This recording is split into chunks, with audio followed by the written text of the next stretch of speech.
বাংলা সাহিত্যের একমুঠো রোমাঞ্চকর গল্প দিয়ে সাজানো আমাদের এই বিশেষ নিবেদন থ্রিলার ক্রিয়েটিভিটি। আপনাদের জন্য আজকের আকর্ষণ বিভূতিভূষণ বন্দ্যোপাধ্যায়ের লেখা টান।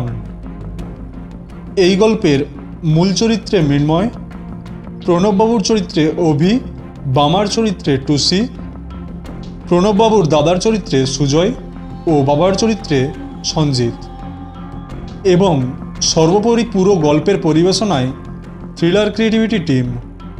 শুরু হচ্ছে আজকের গল্প।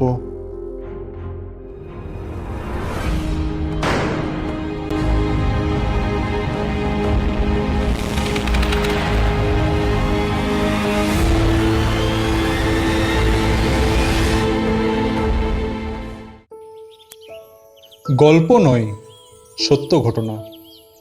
যার মুখে আমার এ গল্প শোনা, তাদের পরিবারবর্গ কর্ম উপলক্ষে পূর্ব আফ্রিকার নাইরোবি শহরে অনেক দিন থেকেই বাস করতেন। ও দেশের নানা গল্প আমি বন্ধুটির মুখে সেদিন বসে বসে শুনছিলাম। সকালবেলা পাহাড়ি পথে একা বেড়াতে বার হয়েছি। একখানা জিপ গাড়ি দেখি স্টেশন থেকে বেরিয়ে আসছে। আমার বন্ধু প্রণববাবু গাড়িটি চালাচ্ছেন। অনেকদিন দেখিনি প্রণববাবুকে। তিনি কবে এখানে এসেছেন তাও জানি না। আমাদের এদিকের বাজারে মালিয়া মহান্তির বড় গোলদারি দোকান। তার কাছে জিজ্ঞেস করে জানলুম প্রণববাবু আজ 2 মাস ধরে হোমসডলকুটিতে বাস করছেন। মিনিট 35 পরে প্রণববাবু ও আমি দুজনে বসে গল্প করছিলাম ও চা পান করছিলাম। অনেকদিন পরে আমাদের এই দেখা সাক্ষাৎ, তাই দুজনেই খুব খুশি হয়েছিলাম এই রকম হঠাৎ দেখা হওয়ায়। প্রণববাবু বললেন, এখানে খেয়ে যাবেন। বাড়িতে বলে আসেনি, আর তাছাড়া স্নানও হয়নি। সব ব্যবস্থা হয়ে যাচ্ছে। তাহলে থাকবেন তো?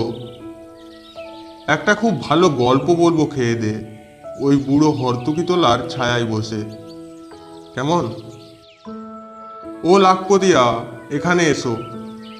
এই বাবুর বাড়ি গিয়ে খবর দিয়ে আসতে হবে।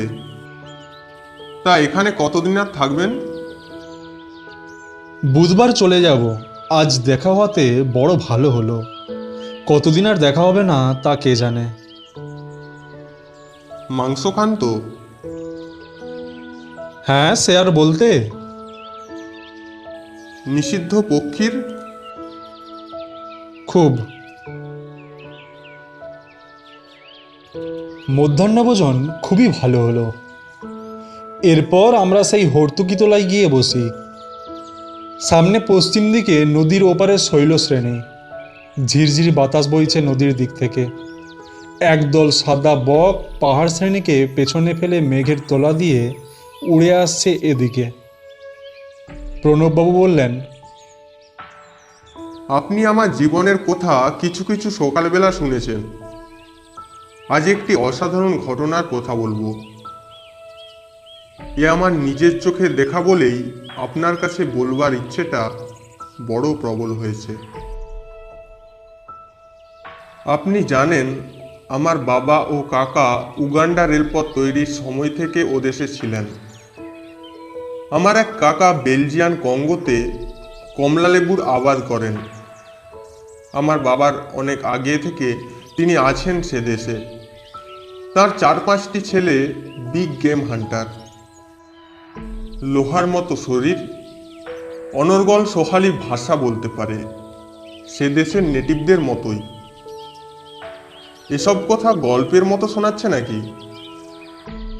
কিন্তু ঘর ভোলা লোকের কাছে এসব যতই গল্প বলে মনে হোক, আমরা জানি বাংলাদেশের লোক কত দূরে দূরে ছড়িয়ে আছে। আমাদের পৈতৃক বাসভূমি বোলাগড়ের কাছে শিমুলিয়া। 10 বছর বয়সে আমি প্রথম নাইরোবি যাই। ভিক্টোরিয়া নয়াঞ্জা হ্রদের তীরবর্তী কাম্পালা নামক ছোট শহরে সীতানাথ বন্দ্যোপাধ্যায় বলে একজন ভদ্রলোক স্কুল মাস্টারি করতেন সে সময়। আমাদের পরিবারের সঙ্গে তার খুব ঘনিষ্ঠতা ছিল। সে সময়ে তিনি বিবাহ করেননি। ছুটি ছাটাতে নাইরোবিতে আমাদের বাসায় এসে বসতেন। তিনি দিনকতক আমার ইংরেজি পড়াবার ভারও নিয়েছিলেন। সে সময়ে ও দেশের জিনিসপত্র খুব সস্তা ছিল।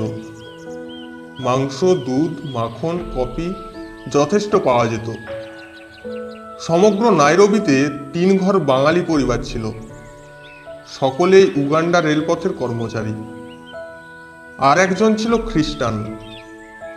ধর্মপ্রচার করবার কাজে কি এক মিশন কর্তৃক প্রেরিত। মাঝে মাঝে নাইরোবিতে থাকতো, মাঝে মাঝে দূর পল্লী অঞ্চলে চলে যেত। আমি 15 বৎসর একাদিক্রমে নাইরোবিতে ছিলাম বাবা মার সঙ্গে। ওখানকার জীবন খুব ভালোই কেটেছিল। জীবনযাত্রা ছিল সম্পূর্ণ নিরুদ্বেগ। জিনিসপত্র ছিল সস্তা। কত নতুন স্বপ্ন তখন দেখেছি অল্প বয়সে। একবার আমার খুড়তুতো ভাই অতুল এসে বেলজিয়ান কঙ্গোর জীবনের এক অপূর্ব ছবি আমার চোখের সামনে ধরলে, সেই আমার তরুণ বয়সে। বাবাকে বললাম, কাকার কমলালেবুর আবাদে গিয়ে কাজ করব, হাতি সিংহ শিকার করব, গল্পের বইয়ের নায়কের মতো দুর্দান্ত অ্যাডভেঞ্চারপূর্ণ মুক্ত জীবনানন্দ আস্বাদ করব। তখন আপনার বয়স কত? 17 বছর। আর লেখাপড়া? কাম্পালার সেই মাস্টার সীতানাথ বাড়ুর যে ইংরেজি পড়াতেন, আর স্টেশন মাস্টার ডসন সাহেবের মেমের কাছে অঙ্ক কষতাম। আমায় বড় ভালোবাসতেন ডসন সাহেবের স্ত্রী। তার এক ছেলে ছিল প্রায় আমার বয়সী।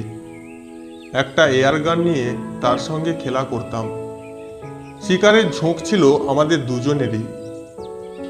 নাইরোবির বাইরে তখন বিস্তীর্ণ প্রান্তরে কন্টক ও শিমশা গাছের বনে জেব্রা, সিংহ, জিরাফ, উটপাখির দল বিচরণ করত, এখনো করে। আমরা কতবার এইসব অঞ্চলে যেতাম বন্য জন্তুর শিকারের জন্যে। একবার একদল সিংহের সামনে পড়েছিলাম। তার মধ্যে এক গর্ভবতী সিংহী ছিল। সে আমাদের প্রায় চোখের সামনে একটা ঝোপের আড়ালে 3-4টে শাবক প্রসব করেছিল। সুতরাং লেখাপড়া সেখানে তেমন হয়নি। আপনি ডাক্তার হয়েছিলেন কোথায় পড়াশোনা করে? সে অনেক পরে কলকাতায় ডাক্তারি পড়ি। কত বছর বয়সে আপনি কলকাতায় আসেন? 25 বছর বয়সে। অত বছর বয়সে ডাক্তারি পড়লেন? পাস করেছিলেন? হোমিওপ্যাথিক কলেজে পড়ি। মাত্র 3 বছরের কোর্স ছিল তখন। তাতেই যথেষ্ট রোজগার করেছি, বা এখনো করছি। ভাগ্যটা সত্যি ভালো আপনার। আমি প্রথম প্র্যাকটিস করি ডার এস সালামে, তারপর মোমবাসায়, ওখান থেকে বোম্বে থেকে কলকাতায় এলাম। পয়সা যা কিছু বেশি রোজগার করি সবই ডার এস সালামে। আবার ইচ্ছে ছিল সেখানে যাই, কিন্তু সেখানে আর সুবিধে হবে না। ম্যালান গভর্নমেন্টের আওতায় ও উৎসাহে যে অবস্থার সৃষ্টি হয়েছে, তাতে ভারতবাসীদের আর সেখানে হয়তো সুবিধে হবে না। ওরাই বেশি রাখত। কারা? আফ্রিকানরা। ওদের মধ্যে অনেকে ভারতীয় মেয়ে বিয়ে করেছিল সে সময়। আস্তে আস্তে উভয় সমাজে এই প্রথাটা চালু হচ্ছিল। এবার আসল গল্পটা বলুন তো। বেলা গিয়েছে, বাকিটুকু অথবা আসলটুকু অতি অল্প, কিন্তু ভারী অদ্ভুত। শুনলেই তো ফুরিয়ে যাবে। তার চেয়ে চলুন চা খাওয়া সেরে নেওয়া যাক। চা খাওয়া হলো খুব ভালো। ও বেলাও যাতে আমি থাকি সেই জন্য প্রণববাবু ও তার স্ত্রী পিড়াপিড়ি করতে লাগলেন। এবেলা নাকি ভালো করে খাওয়ানো হলো না, আমার খাওয়ার নাকি খুবই কষ্ট হলো। সন্ধ্যার পর আধো জ্যোৎস্না আধো অন্ধকারের মধ্যে প্রণববাবু আবার গল্প শুরু করলেন সেই হর্তুকি তলায় বসে। এইবার যে কথাটা বলবো সেটা ভালো করে বুঝতে হলে আমার মামার বাড়ির ইতিহাস আপনার কিছু জানা দরকার। আমার দাদামশাই গোবিন্দ ঘোষাল সিপাহী বিদ্রোহের সময় ফয়জাবাদ মিলিটারি অ্যাকাউন্টেন্টে কাজ করতেন। তার 2 বিবাহ। আমার দিদিমাকে তিনি বিবাহ করেন যখন তার বড় ছেলের বয়স 30 বছর। আমার মা তার শেষ বয়সের সন্তান। কিন্তু আশ্চর্যের বিষয় এই যে আমার সে দিদিমা সধবা অবস্থায় দেহত্যাগ করেন। আমার মাকে মানুষ করে বামা বলে এক পুরনো ঝি আমার মামার বাড়ি। আমার দাদামশাই তখন চাকরি থেকে অবসর নিয়ে হুগলি জেলায় নিজের গ্রামে এসে বসেছেন। বামা মাকে ঠিক নিজের সন্তানের মতো মানুষ করেছিল।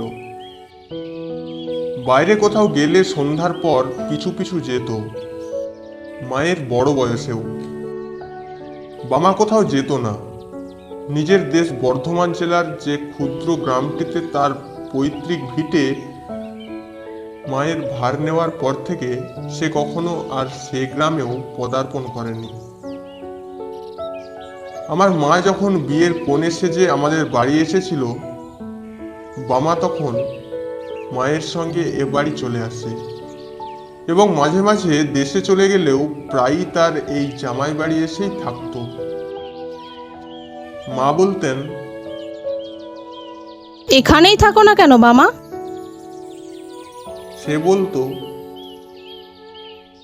না খেদি, জামাই বাড়ি কি থাকতে আছে? লজ্জার কথা।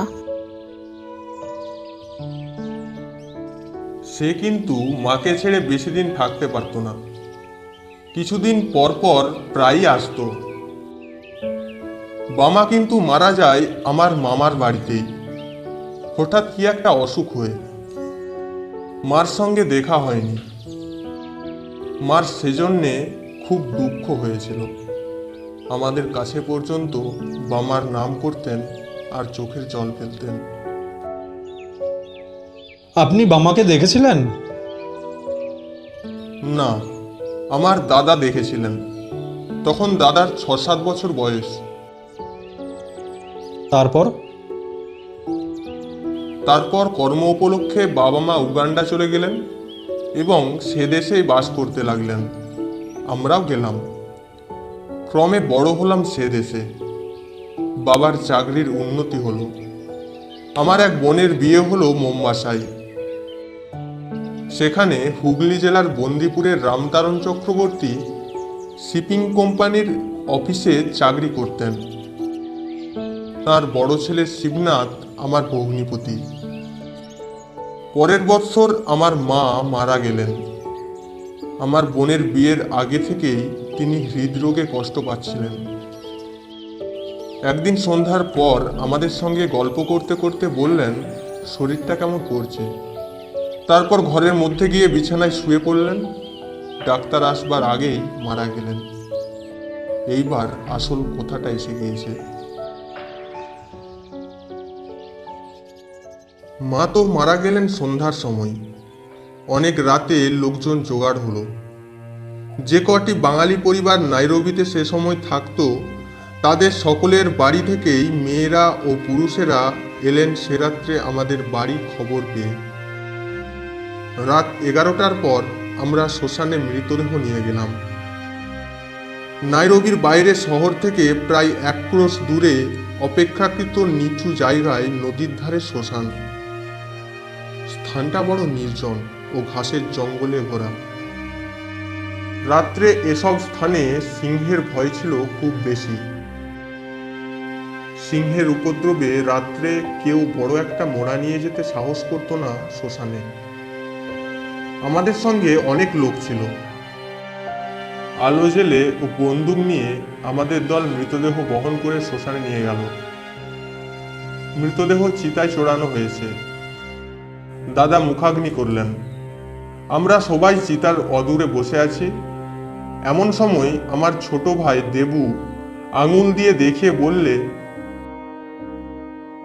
ওই দেখো, ও কে দাদা? আমি চেয়ে দেখলাম শ্মশানের দক্ষিণ দিকে একটা গাছতলায় একজন ভারতীয় বৃদ্ধা মহিলা চুপ করে বসে একদৃষ্টে চিতার দিকে চেয়ে আছে। পরনে তার আধমহিলার থান কাপড়। বাবা সেদিকে চেয়ে বলে উঠলেন, সর্বনাশ, ও যে বামাজি। দাদা বললেন, হ্যাঁ বাবা, বামা দিদিবার মতো দেখতে বটে। বাবা বললেন,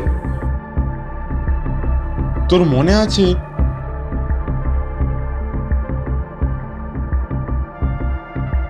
আমরা সবাই অবাক হয়ে সেদিকে চেয়ে রইলাম। সত্যি, এই গভীর রাতে এই দুর্গম সংকুল শ্মশান ভূমিতে কোনো বাঙালির মেয়ে আসবার কথা কেউ কল্পনা করতে পারে না। আমরা কেউ তাকে চিনিও না, কেবল চেনেন বাবা এবং সামান্য কিছু চেনে দাদা। তাদের সাক্ষ্য সেখানে সেদিন গভীর এক তত্ত্বের অবতারণা করলে। কোথায় বা চিতা, কার বা মৃতদেহ, মৃত্যুই বা কার? বৃক্ষতলে উপবিষ্টা নারী মূর্তি কিন্তু আমাদের দিকে লক্ষ্য করেনি। সে সম্পূর্ণ নিস্পৃহ উদাসীনভাবে একদৃষ্টে জ্বলন্ত চিতার দিকে চেয়ে বসেছিল। এখনো সে ছবি আমি দেখছি যেন চোখের সামনে। চিরকাল আঁকা থাকবে সে ছবি আমার মনের পটে।